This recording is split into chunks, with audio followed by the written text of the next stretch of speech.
Hi, and welcome back to the panel room. I'm your host, Jim Nettles, and tonight the devil has made me do it.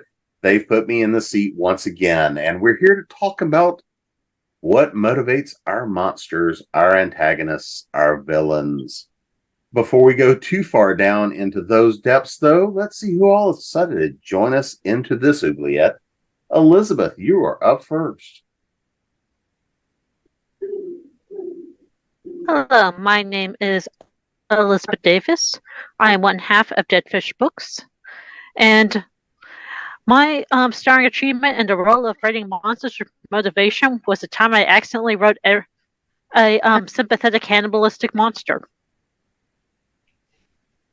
Kiernan, how about you? Hi, I'm Kiernan Kelly. I write lots of things. I write GLBT romance. I write YA. I also write horror, which seems like an odd combination when you think about it. And that's me in a nutshell. Melody? Hello, I'm Melody Johnson. I write paranormal and sci-fi romance. In my paranormal romance, I write my Nightblood series, and for sci-fi romance, I write my Love Beyond series, both of which have different forms of monsters to battle. Jenny? Hi, I'm Gini Koch. I write the Alien Catherine Kitty Cat series for Dog Books. And I also write under a variety of other pen names and in all lengths and genres, including horror and paranormal. And there's lots of monsters in those, and also lots of different monsters in my Alien series. Monsters be good. Violet? I'm Violette Meier. I write sci-fi, fantasy, and mostly paranormal. I love the monsters of unconventional mythology and legends.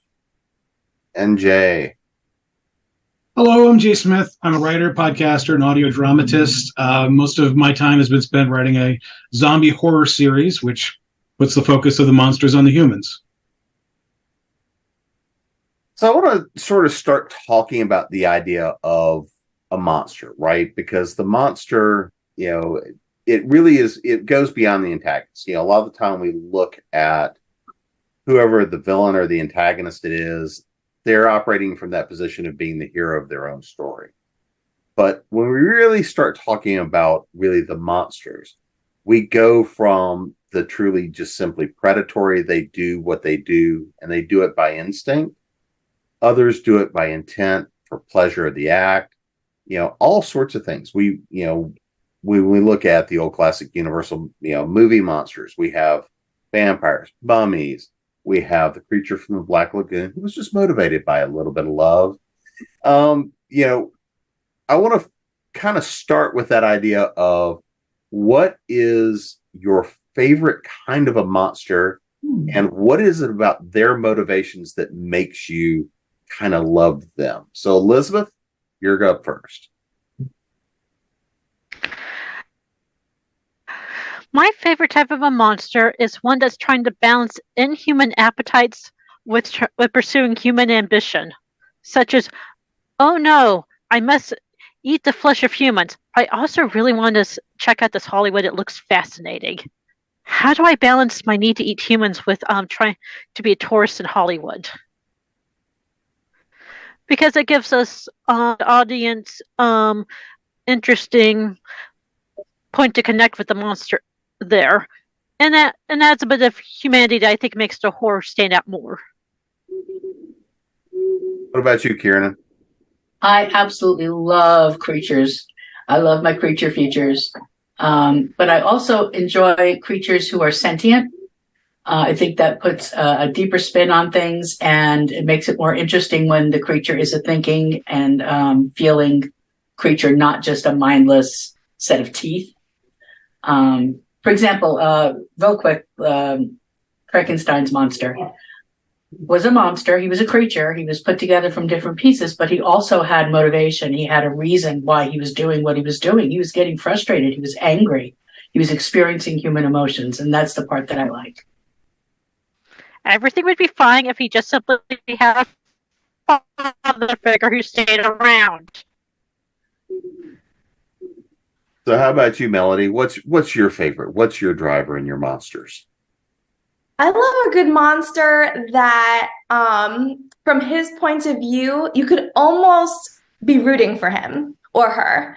That, whether it's, steeped in revenge or, wanting to, that whole take over the world mentality. But when you're in that person's point of view and all the deep, dark wounds that they've suffered or everything that has, shaped them as a person, or shaped them as a monster, that you could, if only they weren't killing people, and you could be like, yes, go for it.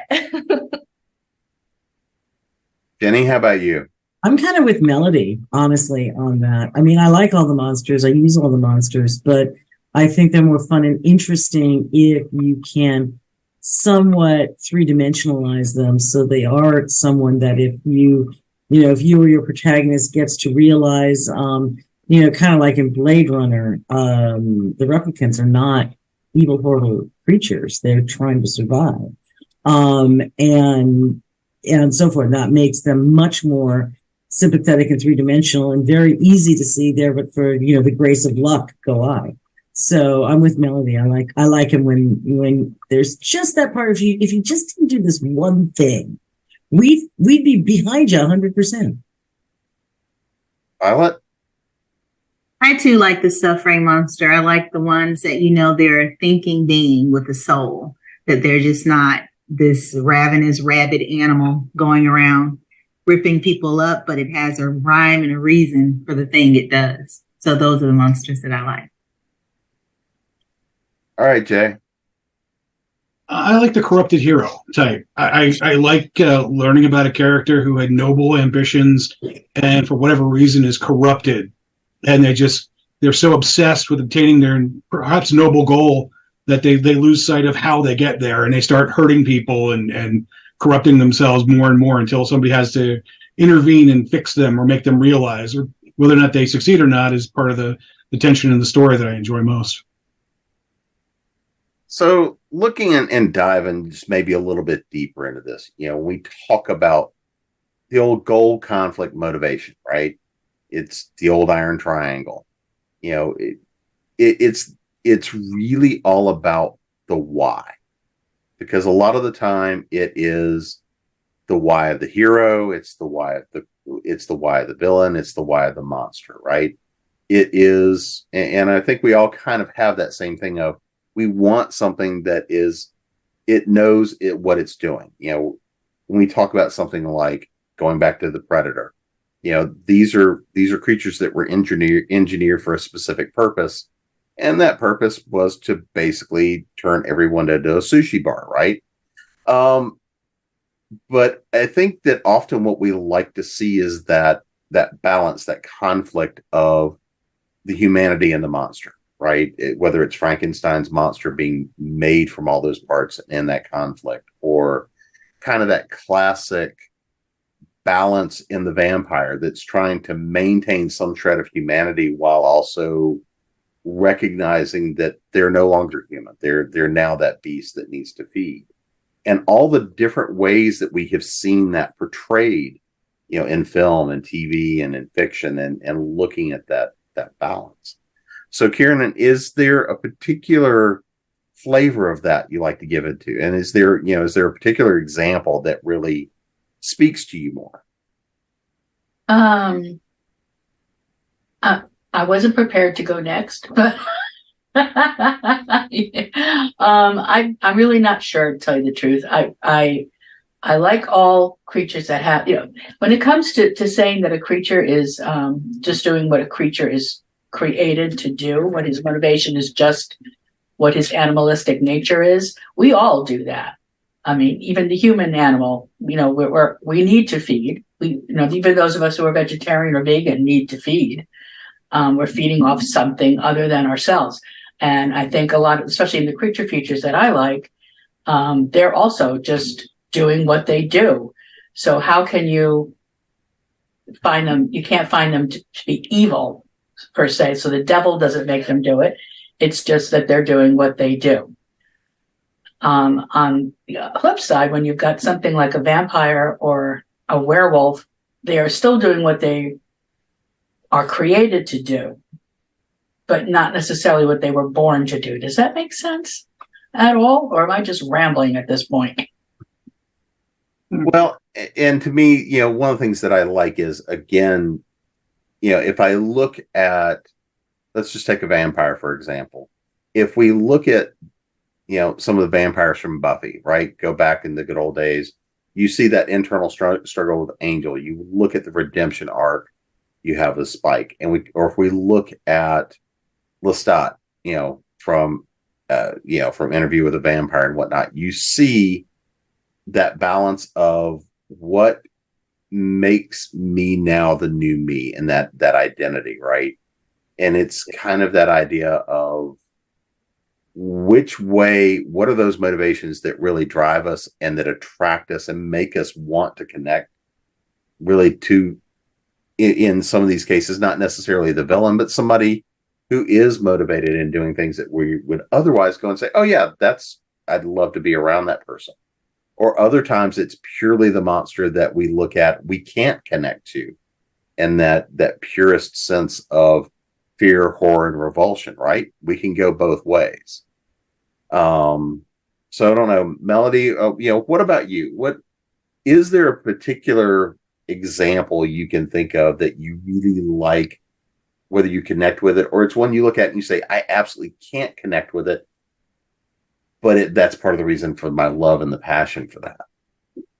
I think one of my favorites is Tui from Little Shop of Horrors. He's the alien that gets beamed down to the little plant shop, and he starts out as such a cute little plant that, oh, I just want one little drop of blood. Let me grow. That's all I need. And then little by little, then he becomes like a cannibalistic. He's actually motivated to like commit murder and like forcing the hero to commit murder for him as like his caretaker. And so even though, sometimes it's nice to have a redemption arc, but other times it's nice to see the evil being evil and having, just going for it. And one of my stories for Sight Beyond the Sun, my newest one, has a little bit of that plant-eating human-esque to it. So I really enjoy that. Jenny? Okay, I have to say this, and I'm so embarrassed. The author's first name is Courtney, and I cannot remember her last name. I was just on a panel with her last weekend at LibertyCon. But she said something just sort of as a toss aside line. I'm like, that is accurate. Vampires are serial killers. They just do it with style. Okay, so, they're great in various ways, but still, ultimately, they're just a smarter shark. That's me. That's not her. This one's me. They're a smarter shark. I don't mind the smarter sharks, but I think the monsters I like best are doing it all for a reason. The Brendan Fraser mummy movies, they're scary. The Mummy is a terrifying monster, but he is doing it all for love. That, in the spoiler, these movies have been out for like decades, so sorry if this is a spoiler alert for something. But in the second movie, when he finally gets his love back and she runs away and he watches Evie risk everything to save Rick, that you see he's practically like, peace be with you guys. You know what? Peace. I was wrong. All blessings, God, love, all love. I'm going to go now, right? You see it in his face because his love has betrayed him and Rick's love has not. O'Connell's love has not betrayed him. And I like those. I like where the monster is monstrous, but for all those right reasons. I find those very attractive versus the Freddy or the Jason, 50,000 iterations of having sex is wrong. I'm tired of that. Okay. It's like your parents are mean to me, so I'm going to kill everybody else is sort of like, yeah, but those kids didn't do anything wrong, right? So I just, the slasher serial killers just do nothing for me. And it's like, they don't have the terror of Jack the Ripper and they just have an endless sense of no style whatsoever. I want the style. Violet? favorite kind of monster are monsters like the boo hag, like in the South Carolina and South Georgia, because they are shape-shifting, skin-snatching, witty women who are doing what they have to do to survive. And they're only considered a monster to the ones who the skins they're stealing, but not to themselves, I'm sure. So it's like for a reason. My least favorite monsters, I've always hated zombies.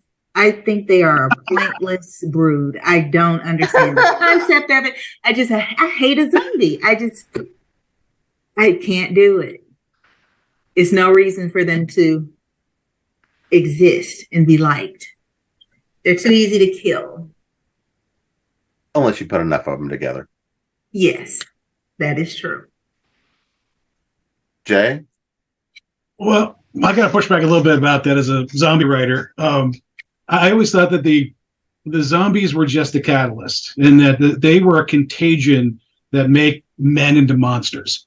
Because in all the great zombie stories, it's never really the zombies that's the monster. It's the bad people who emerge in a crisis, who are the true, vile creatures that come out of it. And then that actually segues into my personal favorite, Negan from The Walking Dead. I was thinking about this after I just watched the pilot of the new series with Negan and Maggie in it, and falling asleep every 5 minutes. But I remember reading Negan in Robert Kirkman's book and thinking, this is the perfect irredeemable monster that from the hero's perspective, there is nothing good about this guy. He is a force of nature that has a mouth on him, and he just straight up murders people to make a point. But if you look at it from the inverse, this is a man who's protecting people by any means necessary. He's essentially a modern cult leader. So he's got his own version of nobility in his own head. Sure, he's got a harem, and yeah, sure, he melts people's faces for disagreeing with him, but he's doing that for the greater good because of the 100 people who rely on him every day to stay alive. But it's written with such a great balance that you can't look at this character after smashing Glenn's head in and think this is a guy who has any rational motivation. It's not until Kirkman goes back and reveals Negan's origin story in the special issues that you kind of start to empathize with him. You start to understand the man who had to become a monster in order to protect himself and people he loved. And then eventually he found himself in this role where he just could not go back again. I think that's my favorite type of villain. One who either he just kind of stumbles into the fact and doesn't realize until it's too late. Am I the bad guy in this movie? And I think their show took it way too far and neutered Negan because he was such a fan favorite that I look at him now and I don't recognize that character that we were introduced in. So there's a perfect fulcrum for that character that I think they went over the line with in the show, but I think he represents that alternative view towards zombies as the monster. The zombies made the monster out of Negan, which in turn made one of the greatest villains, I think, in fiction. Elizabeth? So, just as you defend zombies, I'm going to defend slasher villains here for a moment. At least the ones that lived on beyond their initial movies, because there are some examples we could talk about with Halloween or Nightmare on Elm Street, in which the first movie does stand up pretty well. Friday the 13th's first outing was a bit of a rough, and that's true for a lot of slasher villains when it comes to, and this is leading somewhere, I promise, when it comes to building them up as monsters. And what I was going to say, a monster that we have not talked about here, because we've gone to the suffering, very sympathetic monster to totally monstrous, is the monster that knows that they are a monster and is having a lot of fun with it. They're always a blast to see on screen and in media.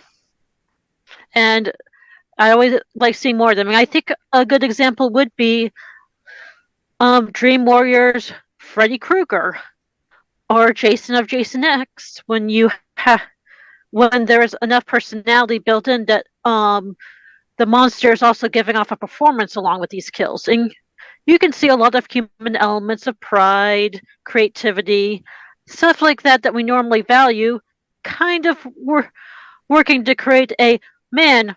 I would hate to be anywhere near this person in real life, but they are entertaining to see on a screen, and it is a bit harder to do in book form, but I've seen people do it. Or a book to do a entertaining monster.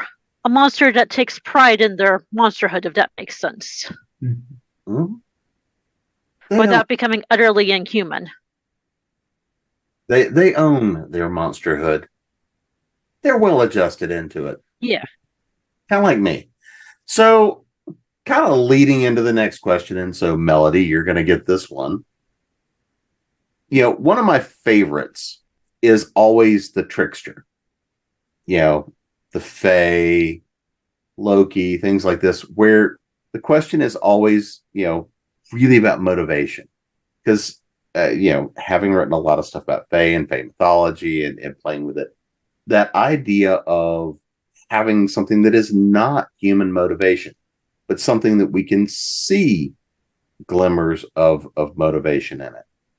You know, are there particular ideas of, say, the tricksters, you know, those that just sort of love to play with humanity? They, you know, they want to go play with their food. You know, are there aspects to that you like, and what are the things that you do and don't like in terms of that being able to play with something that is not human? You know, it's not human. It's never been human. But it's something we deal with in that given universe or that given world.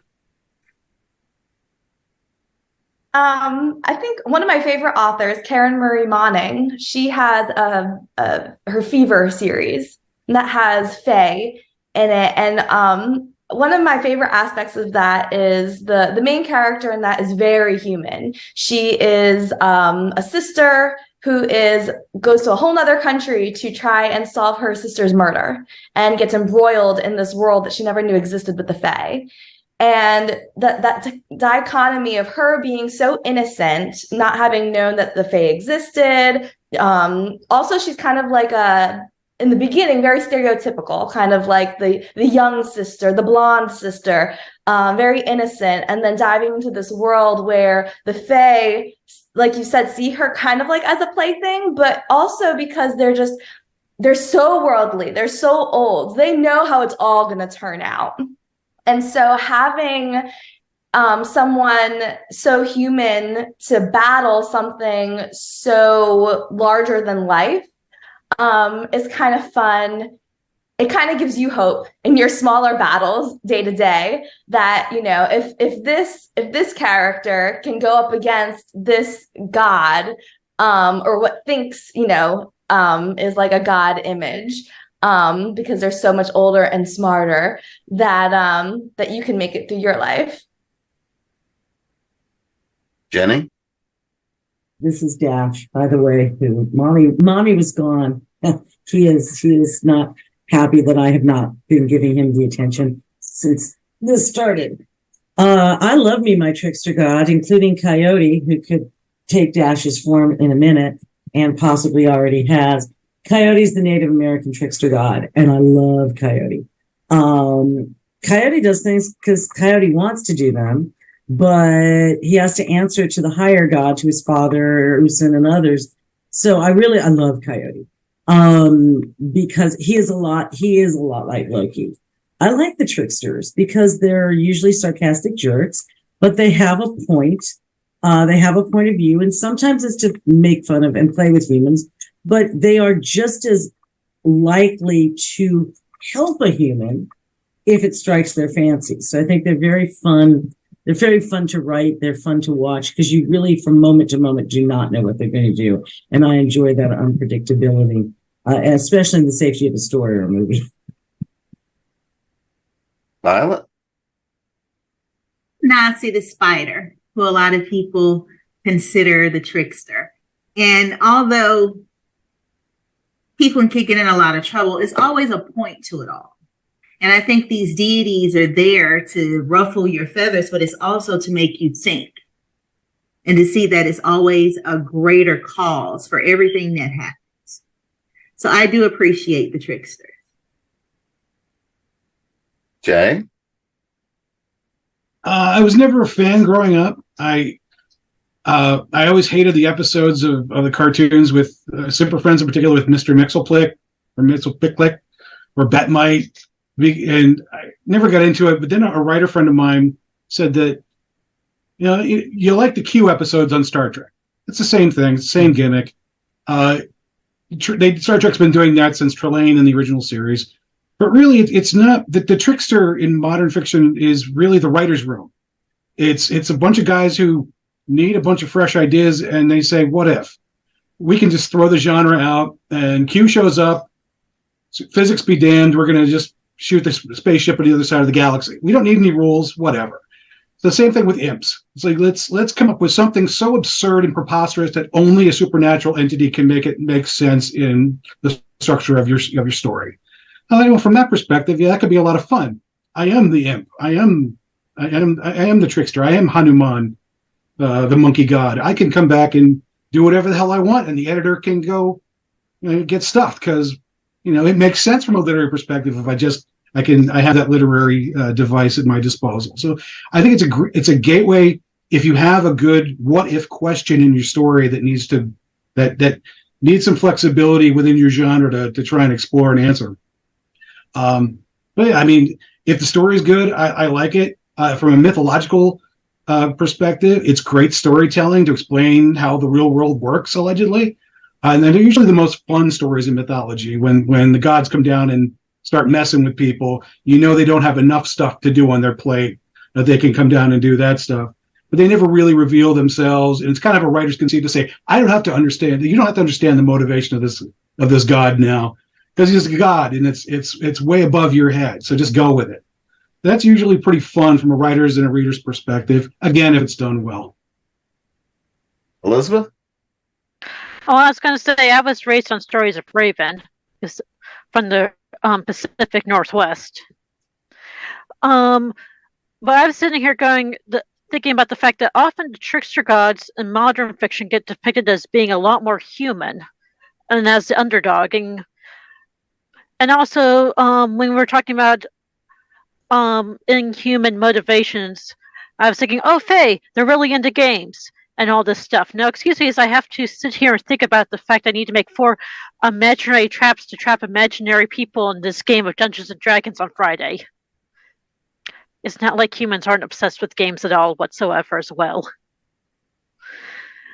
And I think that's actually a good idea for when trying to make an inhuman motivation for your trickster is to take that very human idea of boredom or fascination with games, puzzles, or I wonder what happens if I do this. And just make that the character's motivation.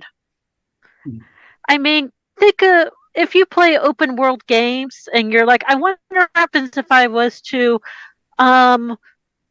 mess with the NPCs in this way. Doesn't that make you the trickster god who does terrible things for unknowable reasons? So, Kiernan, before I get called out anymore, how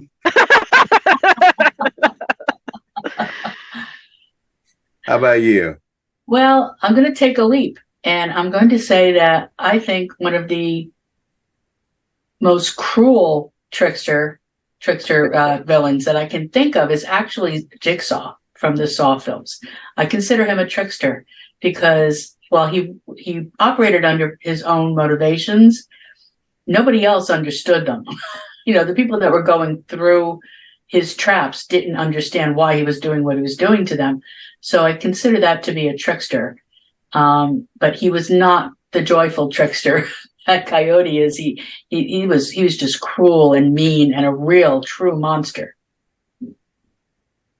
Well, I think that kind of goes and segues to a place that we've already touched on a little bit, which is one of those things that you guys don't necessarily care for, which is the good, more traditional slasher monster, right? We're looking at the Freddys of the world. We're looking at the Jasons, or if we're even looking at some of the older ones. When we talk about them, they're largely morality tales. and Jenny, like you were saying, there's aspects of these were like, okay, yeah, we've run that one to death. We know that spiel. But I think understanding and looking at that as a motivation, right? Those kind of morality tales and things that we pull into often. So if we look at those, and if we look at our villains, if we look at our monsters and what drives them, how do you see often the morality tale? Because even in all of these, there's always an aspect to that which it is reflecting something. So are there ones that you still like to see that reflection in the morality tale?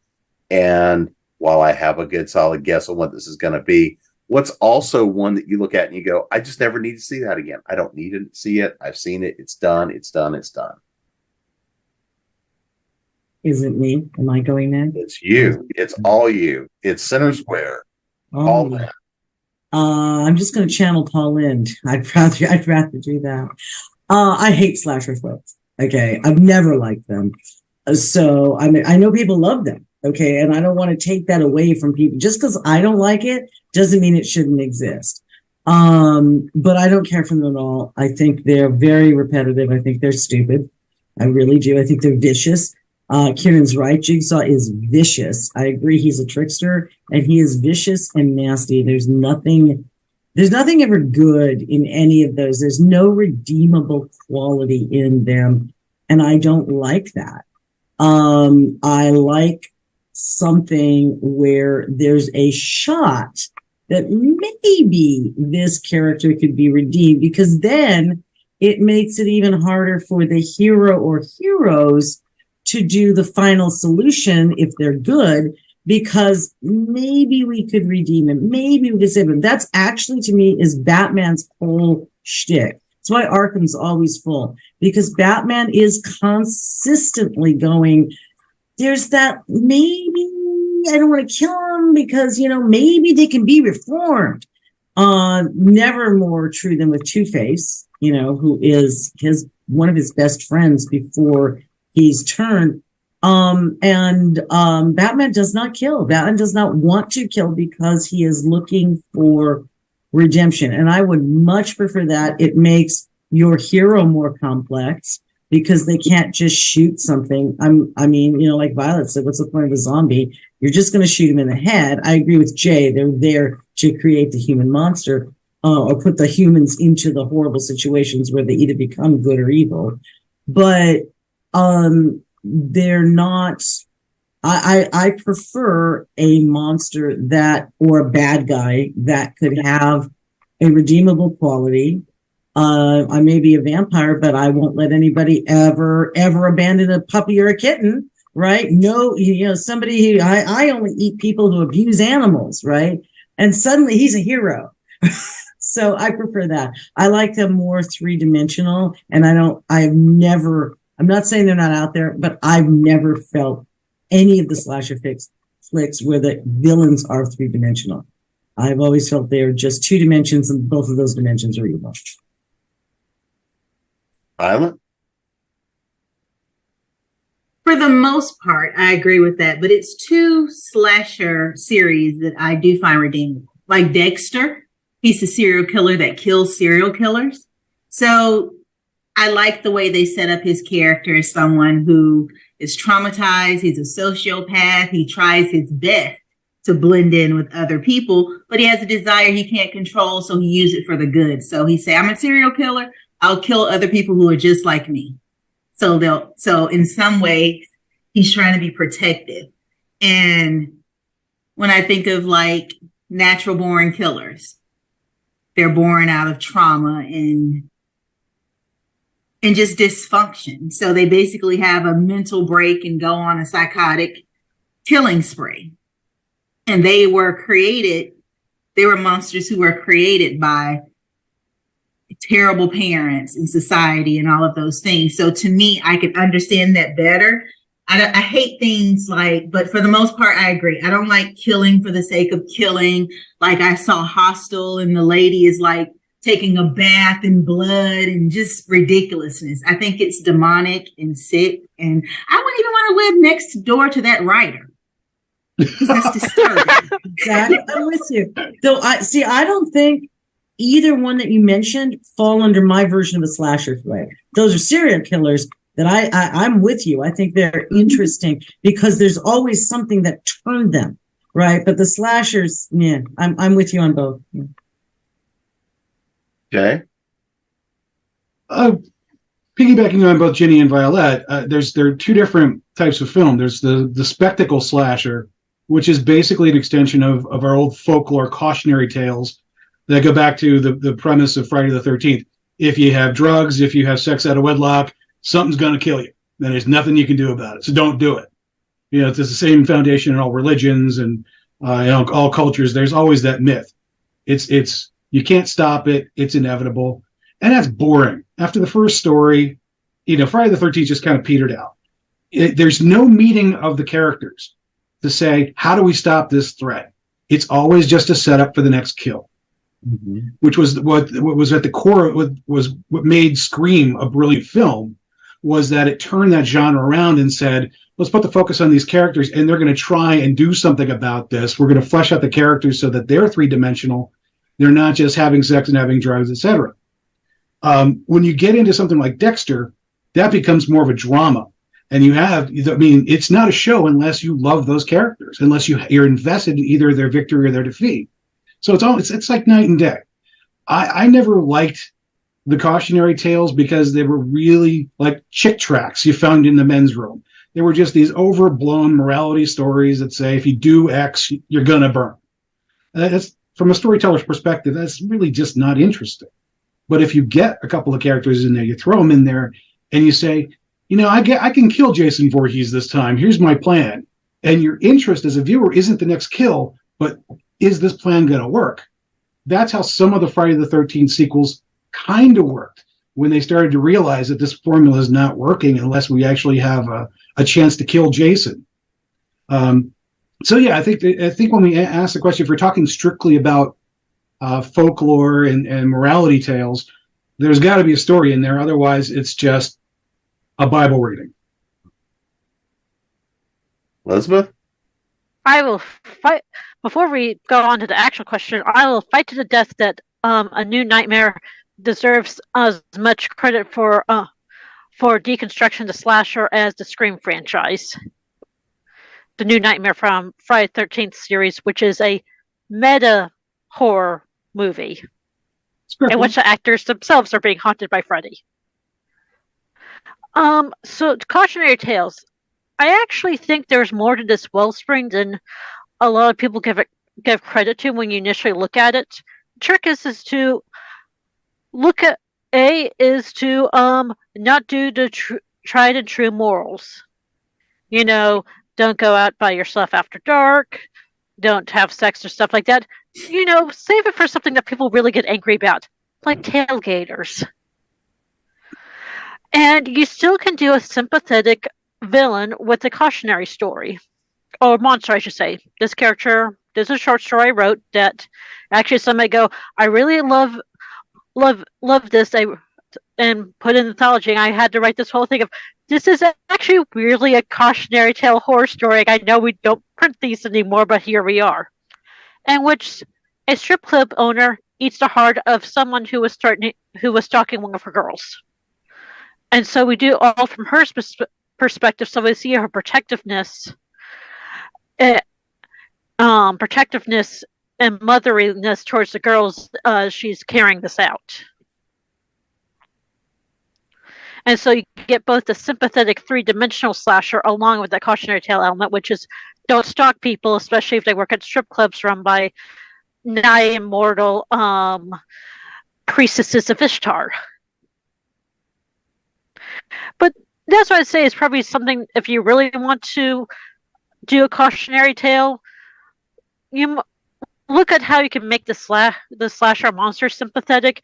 Even if it was just, man, if I have yet another tailgater, I swear. Kiernan, how about you? Well, I'm also not a fan of slasher films except for two. There's only two that I really enjoy. The first one actually is the first Nightmare on Elm Street with the first couple. And the reason is because Robert Englund really plays him with a sense of humor. It may be over the top. It may be, a little too far gone, but it's still a sense of humor. And I enjoy that. I enjoy the monster who's kind of almost laughing at himself. And the second one is John Carpenter's Halloween. I think that's a classic movie. I think it was very little blood was shown. It was all suspense and thriller. So those are my two exceptions. Other than that, I really don't care to watch slasher films. I'm not a big fan. Melody? I wouldn't say I would stricken any of them off the market. I enjoy I enjoy the mindless slasher film as much as I enjoy the psychological thriller. I would say my go-to is often ones that have to do with nature. So like Jaws, man battling shark, or Arachnophobia, man battling, spiders, viruses for zombies. I love that aspect of that the motivation is like something so natural that it's their instincts that, the hero's battle is against something that is almost like higher than him or her, because it's the way that perhaps it's supposed to be. Sharks are supposed to feed, so how could you possibly fight that? So I enjoy a good woman versus nature. So Violet, when we look at kind of the collective, and we're always wanting to play that antagonist. I mean, we all know the favorite actors that they always portray a great villain, right? We always love to see that monster. And the reason often is because we can see even the simplest of motivations. We can see that simplest edge or that more complex development of them in the characters that they play. Now, one of the things that we often like to see and play with is, are they responsible for their actions? When we look at, especially 70s, 80s, we had a lot of movies that were psychological, thrillers of, is the person possessed? Are they under an undue influence? Or are they just simply mad, right? We've seen the mental health questions that come up sometimes in the monsters, in the actions that get taken.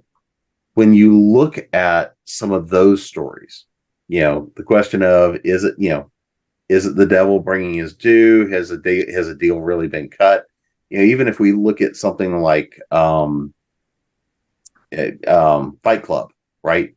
There's all the stories of how much of this is really in his head. Is it 2 characters? Is it 3? Is it 4? How much of this is in the real world versus what's in his head? Are there stories like that for you? Is there a particular case as one where you're looking and you're asking the question, am I looking at somebody that is being touched by an outside influence, or is it all inside of them?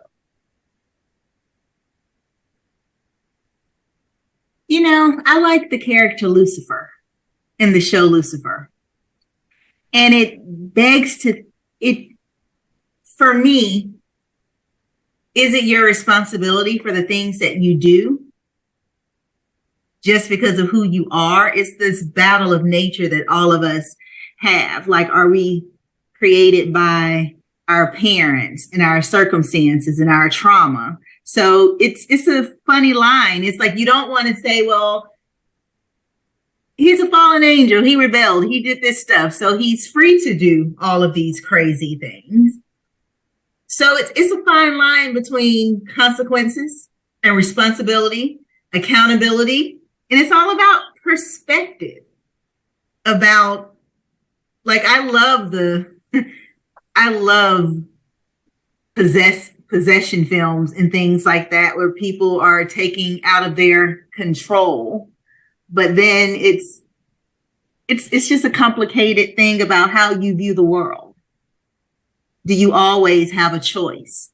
Was it a choice that you made when you look at The Exorcist, was it the choice to bring the little totem home that possessed the little kid? So it's like, is it a choice in there? So did you really have responsibility for it? It's just a hard question. I think it's about your perspective and how you view things. Do you think things happen by happenstance and just stuff happens and you can just go wacko and slash everybody up? Or is it a buildup of something happened when someone stepped on my foot in 5th grade and I'm not okay with it and I'm taking it out on everybody?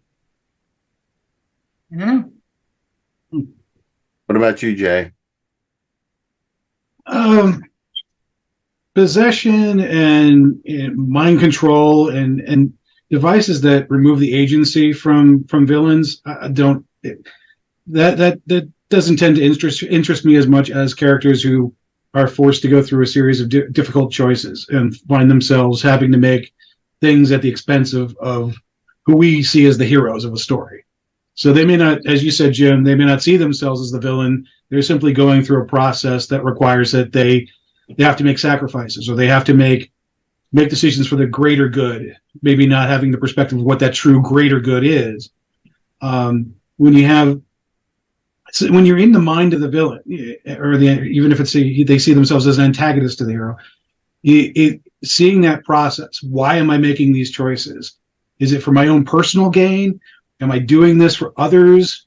Am I making myself the martyr? Those are the kind of questions in a villain that I like to get inside their head and try and understand, so that they can have those empathetic traits that I hope for their redemption. I hope that maybe there's some good could come out of that conflict. But even if they end up being complete dirtbags, that decision-making tree ends up being a rewarding ride when they finally get their comeuppance. So I think agency, is the key to that, to establishing a memorable and interesting character. Whereas in some cases where you get this, is he mentally ill? The way Hollywood and literature has handled mental illness through the decades and generations has been questionable at best. And in a lot of cases, possession is just another word for mental illness, but given a sheath of religion on top of it.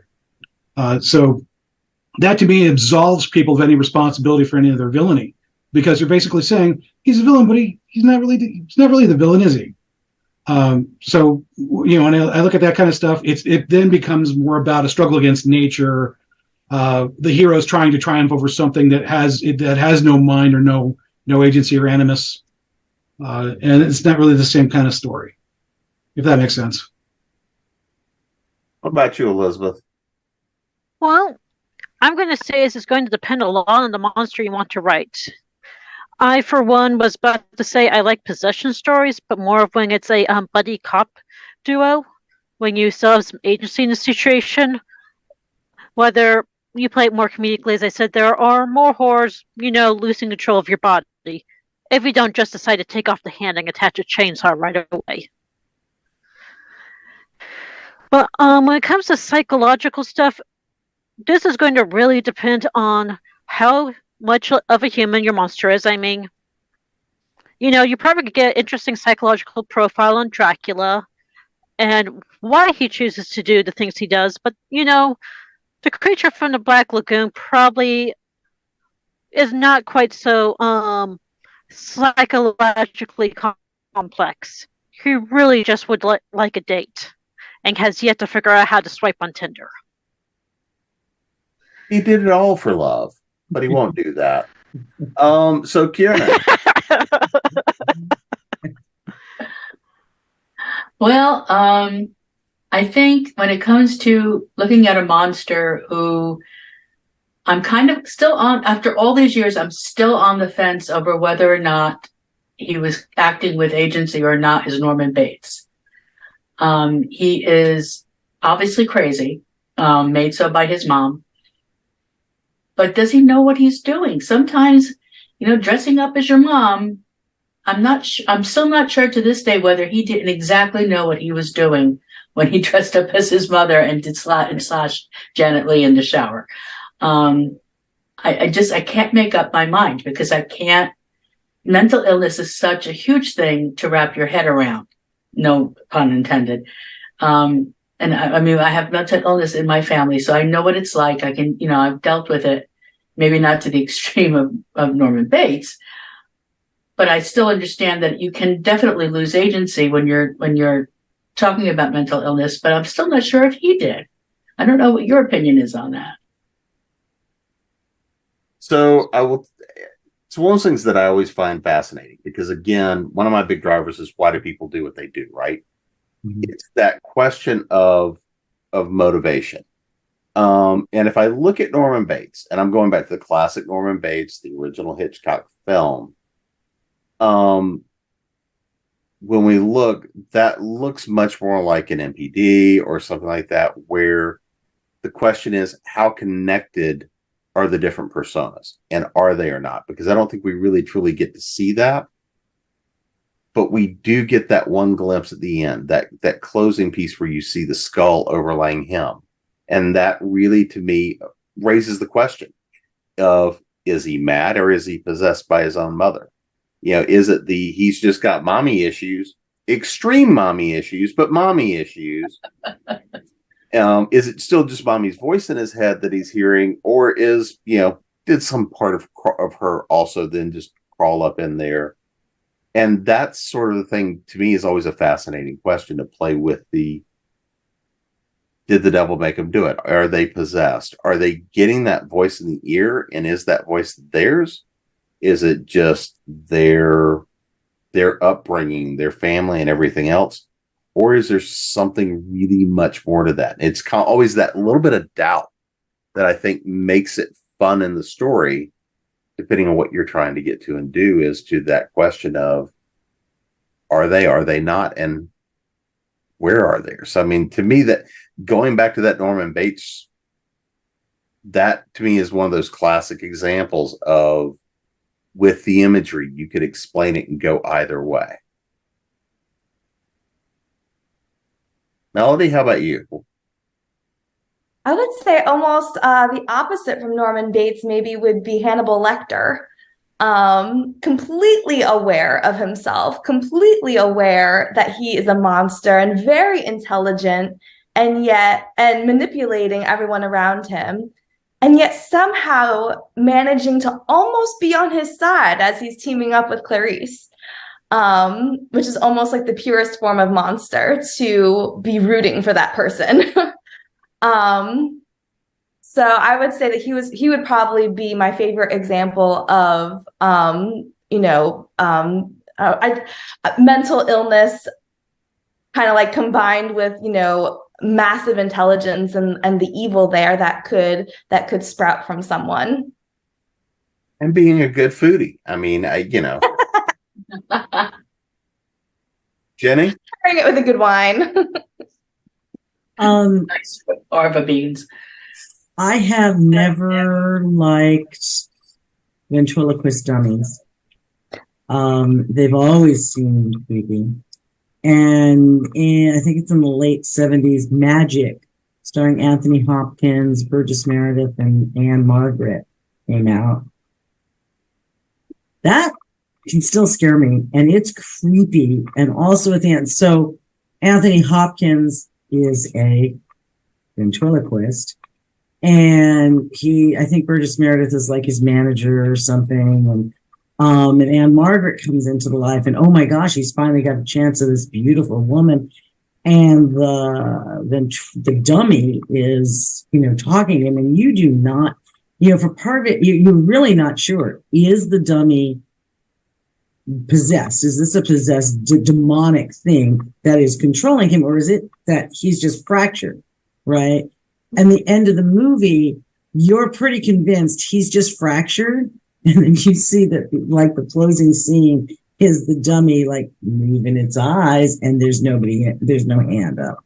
So that was really creepy. That's similar to the Norman Bates thing. I mean, it came out after Psycho, so we know they were copying, but that's okay. Copy Hitchcock. Really do go ahead. Copy a master if you're going to do it. But that is like, it's one of those, you don't know now. Maybe because you go through a lot of the movie, you really think, at first you're not sure, and then you're pretty darn sure he is just having a psychotic break and is talking to himself. right, and telling himself to do these horrible things, and then at the end, maybe not. So I still don't trust ventriloquist dummies. I don't. The only one I've ever liked was Madam of Whalen and Madam. I was fine with her. Everybody else, no. But Whalen and Madam, I could watch 10 hours of Whalen and Madam, and there's no other a puppet that I could ever spend time with. How can you not trust Lamb Chop? Lamb Chop is a sock. Okay. Lamb Chop is not scary. Lamb Chop is sweet and is a sock. Okay, everything else is like has eyes and that can move in a mouth and everything else. Lamb Chop is fine. I will give you Lamb Chop, but all the rest of them are creepy. Howdy Doody, how was that a hit? Anyway. Jeff Dunham haunts your nightmares, is what you're saying. Yeah, for me, they are absolutely. They're right there after clowns. Those snakes, clowns, ventriloquism dummies. So what happens if it's a ventriloquist dummy wearing clown makeup? And has a pet snake? And has a pet snake. No, it is. The ventriloquist dummy is a snake dressed up as a clown. See, there we go. There it is. I'm not going near it. And if I am, I will find that. That is burn it with fire, right? So Jay, I'm going to start with you on this one. What is, and I will tell you what mine is. One of my most favorite ones, and you never fully get the view of the motivation other than the fact that they stopped in on Earth for a snack, is Killer Clowns from Outer Space. Oh my God. I hate you already for bringing that horrible yet accurate movie up. What was the people at the biker bar expecting when the clowns walked in? Did you see the teeth on those clowns? Oh my God, that's what they're hiding under those big red lips. All right, if y'all don't behave, I'm going to bring up Star Wars Life Day, okay? Is there something that you remember that is just that kind of that gleeful horror where the villain is just one you look at and it's like, this is sheer ridiculousness, but there is still also yet that sense of understanding, or that you get this weird sense of true motivation when you look at it, whether it is, whether it's something fun like Killer Clowns, whether it is something a lot, deeper. What's one for you that you look at and you go, you truly understand what's driving them, but it's still so much fun to watch, even though it shouldn't. I'm going to go back and look at this through a child's eyes when I first saw it. Attack of the Killer Tomatoes. I love that movie. I can sing the song. So incredibly bad, but so funny though. It's such a bad film, but through a child's eyes, you empathize with the fruit. We empathize with the tomatoes, and you almost hope that they win, because the human character, is just so god awful for a variety of reasons. And if you haven't read Jeff Strand's novelization of the movie that just came out, do yourself a favor. It's amazing. But yeah, that would be. It's not profound, but that's the first thing I thought of, especially when you brought up Killer Clowns. It's the same kind of genre. They're just going for the joke, but it comes back with so much more. Elizabeth? I was going to go with the Terminator. I understand the motivation perfectly. He's here to ensure that he and his robot brethren do not get wiped out by John Connor's rebellion. But that doesn't make it any less fun and funny watching Arnold Schwarzenegger wander around underreacting to everything and stealing people's clothes. He was naked. He had to. That's how you blend in. Kiernan, how about you? I always and still do root for the ants in them. Still to this day. I didn't see it when it first came out. I saw it in reruns, but I've always felt like they're one of those creatures that we've made the way they are. right? They were just little old ants at one point, and because of our nuclear testing or whatever, or atomic testing at the time, we created these monsters, and yet now we're after them to eliminate them, just for doing what ants do, which is steal sugar and maybe eat the occasional person. So I still root for the ants in them. I just and all those kind, like the Godzilla movies, I root for Godzilla. You know, it's all the creatures that were normal creatures at one point until we screwed it up, and then now we're after them. So I always root for them. Night of the Lepus. Night of the Lepus, yes. Those poor bunnies. Yes. They're so adorable. Awful movie though. Awful. On their little miniature sets. Melody?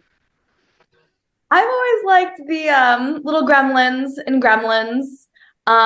They're absolutely adorable, and I love even the evil ones. Even when they turn evil, they're still adorable. And you know, there's something about, you know, I guess the underlying, if you can extract something deep and wonderful from Gremlins, you know, going from such a cute little pure good little fluffy pet to, you know, eating after midnight, rah, and then becoming pure evil and chaos, and have absolutely no motivation whatsoever except for just pure enjoyment and just wanting to, you know, laugh and, you know, have no limitations on anything, would probably be the, you know, the most deep you could extract from that. But I always watch that movie, and there's some scary parts in it, but the monsters in that are just so sweet and fun to watch them cause havoc throughout the whole movie. That describes a lot of cons I've been to. Jenny. I have, well, first of all, I can toss up literally every Disney villain as having something fun, warm, cuddly, or at least a really great song. So I enjoy the Disney villains. But if we're talking about someone whose motivation we really, really understand, Clockwork Orange, for me, that's monstrous. Okay, not only is our Alec and his friends monstrous to begin with, and what's done with him is more monstrous. They take away the one thing of beauty that he actually loves, and he's not changed, he's conditioned, and it's not the same thing. So that is, not only is he a monster, but what is done to him is monstrous. He does horrible, horrible things, but even that, he doesn't deserve what they do to him. So I think just overall, Clockwork Orange is really, really a powerful thing. It's nonstop monster, even though it's all humans. Violet? The things like King Kong and Godzilla, these things are minding their own business in their own home, on their own corner of the earth, and people are over there bothering them. So I feel like they get what they get. Anyone's over there poking and prodding and capturing, and they should get eaten up and burned up and blown up and everything else. So I root for those things that are minding their own business and protecting their own safe haven. And on that note, I think that's a great place for us to wind this one up. But before we get out of here, let's make sure that everybody knows where to come and find your monstrous works.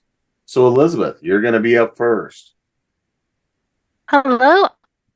You can find me at deadfishbooks.com, where I assume this will be released sometime.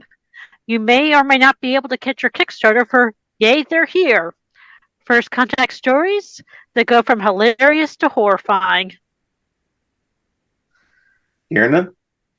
You can find me at KiernanKelly.com or DakotaChase.com. I also have a Kickstarter for the book behind me, Osmosis. I'm putting that into audio with a little help from my friends.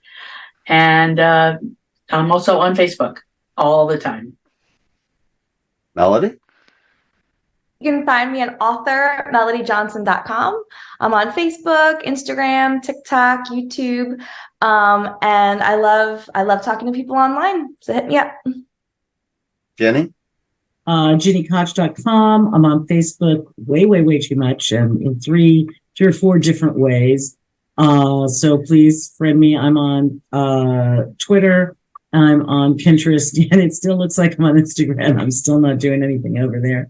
You can find me in person coming up at San Diego Comic-Con, Gen Con Indy, Dragon Con, and World Fantasy Con in Kansas City. So if you're going to any of those, please come and say hi. I'm a hugger as a warning, so expect to be hugged. Violet? You can find me at violettemeier.com. I'm on everywhere, social media, Instagram, Facebook, Twitter, YouTube, and TikTok. My next events I will be at Multiverse, Dragon Con, and Urban Nerd Con in July in Atlanta. Jay?